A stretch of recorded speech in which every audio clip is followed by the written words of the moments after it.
भगवा केवल वस्त्र नहीं है, परम पिता की इच्छा है।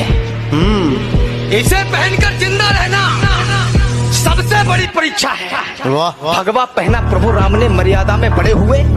भगवा तारे महावीर दुष्टों के सन्मुख खड़े हुए। भगवा बाना पहने योद्धा जब रण में आ जाता है, दुश्मन पर काल समान बरसता है, उसको खा जाता है। भगवा बाना पहने एक युवक अंग्रेजों से टकराता है। 23 वर्षों की अल्पआयु में भगत सिंह बन जाता है। पता लगूगा दिल नाल लारे नी तू लाउण वालिए, दिल तेरा जदों टुटूगा तां पता लगूगा।